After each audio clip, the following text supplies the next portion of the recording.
गुरुग्राम में wild life crime control bureau ने वन्य जीव विभाग के साथ मिलकर गुरुग्राम के पंडाला में एक दुकान पर रेड की है। यहां से टीम ने अलग अलग प्रजातियों की 85 तितलियों के साथ ही कुछ बिच्छू व कुछ अन्य जीव भी बरामद किए हैं। यह सभी मृत अवस्था में शोपीस में सजाए गए थे। फिलहाल अधिकारियों ने इन सभी को कब्जे में लेकर जांच शुरू कर दी है। अधिकारियों का कहना है कि वह आला अधिकारियों से मामले में कार्रवाई को लेकर सलाह ले रहे हैं। यदि यह सभी प्रजातियां वाइल्ड लाइफ एक्ट के शेड्यूल 1 में आती है तो आरोपी दुकानदार को तुरंत गिरफ्तार कर लिया जाएगा। वाइल्ड लाइफ अधिकारी की माने तो wild life crime control bureau के पास तितलियों को शोपीस में सजा कर बेचे जाने की सूचना थी।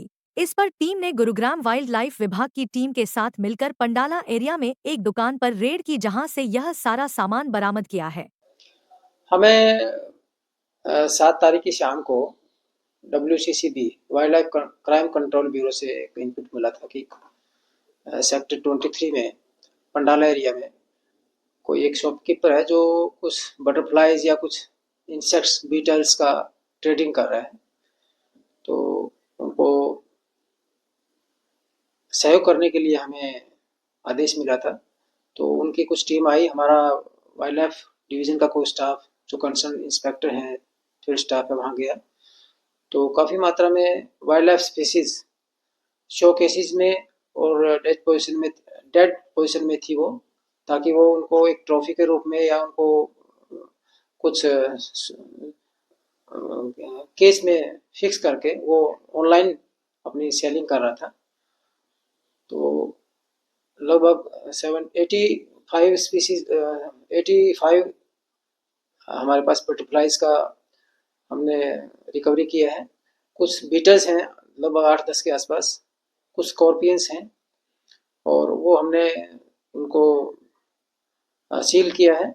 और पूरा जो भी वहाँ मौके पर शॉपकीपर था उससे पूरी डिटेल हमने रख ली है। अब उनको WIA में आइडेंटिफिकेशन के लिए भेजा जा रहा है और जैसे ही वहाँ से एग्जैक्ट रिपोर्ट मिलती है कि ये शेड्यूल 1 और 2 में है या शेड्यूल 1 और 2 से बाहर है, तो उसी अनुसार उन पर कार्रवाई की जाएगी। हाँ, ऑब्वियसली अगर वो शेड्यूल 1 में है, नॉन कंपाउंडेबल ऑफेंस में आता है, तो मौके पे अगर ऐसी कुछ शेड्यूल 1 की आइडेंटिफिकेशन हो जाती है तो तुरंत हम उसको डिटेन भी करते हैं और उसको प्रोसिक्यूशन में के लिए केस डाल देते हैं। एक स्कॉर्पियन है, बड़ा ब्लैक कलर का है, वो शायद एक्जोटिक है, बाहर का है, इम्पोर्टेड है वो। कुछ बीटल्स हैं, शायद देखने में लग तो रहा है कि वो भी बाहर के हैं, कुछ लोकल भी हैं। तो वो आइडेंटिफिकेशन के बाद ही उनमें आगे जो हमारा वाइल्ड लाइफ प्रोटेक्शन एक्ट 1972 है उसके अनुसार उनमें कार्रवाई की जाएगी। मामला फिर तो पूरा उनका डिटेंशन होता है, उनका नॉन बेलेबल है, ये नॉन कंपाउंडेबल है, उसमें पूरा केस सीजर मीमो बन के उसको कोर्ट में लगाया जाता है और पूरी प्रक्रिया जो एक क्रिमिनल केस में होती है वो उसी तरह के उसमें जो कार्रवाई उसमें प्रोड्यूस किया जाता है। उसने जो बताया है वो कुछ महीने से ही, मतलब उसने कहीं बाहर विजिट करके आया था, वो उसने कहीं देखा हुआ है, तो उसने बताया कि मैंने उसी आधार पे या वहाँ से कुछ स्पीसीज इंपोर्ट करवा के मैंने अपना बिजनेस स्टार्ट किया। लोग अपना एक शौक है, लोग घरों में रखते हैं, इनको शोकेस में लगा के रखते हैं या कुछ घर में एक ट्रॉफी के रूप में सजाने के लिए कहिए, शौक है अपने। सब डेड में थी, जीवित में कोई कुछ भी नहीं था। अधिकारियों की माने तो यह आरोपी इसे शोपीस में सजाकर 5 से 10 हजार रुपए में बेचते थे।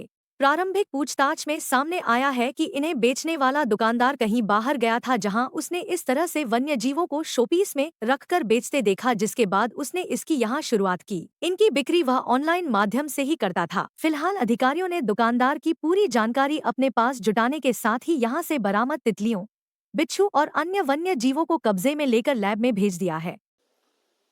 इसमें जो टैग लगे हुए थे उसके अनुसार किसी पे 5,000, किसी पे 6,000 अलग-अलग टैग लगाए हुए थे, तो लोग इसको चाव से खरीद भी रहे होंगे। नहीं, कईयों में जैसे थोड़ा छोटा शोकेस है, 2-3 बटरफ्लाई लगा दी, किसी बड़े शोकेस में 1-2 नंबर और बढ़ा दिया, कुछ किसी में स्कॉर्पियन रख दिया, किसी में कुछ बीटल रख दिए।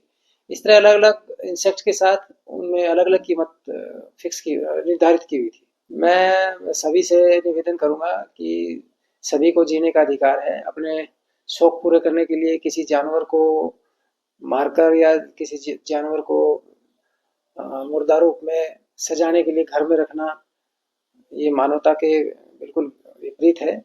और क्योंकि कुदरत में सभी जीवों को जीने का अधिकार बराबर मिला हुआ है, तो मेरा अनुरोध यही है कि इन जीवों को अपने घर से जाने के लिए ना मारें, और ऐसे जो भी बिजनेसमैन हैं उनको कम से कम इन चीज़ों के लिए खुद भी वो डिस्करेज करें।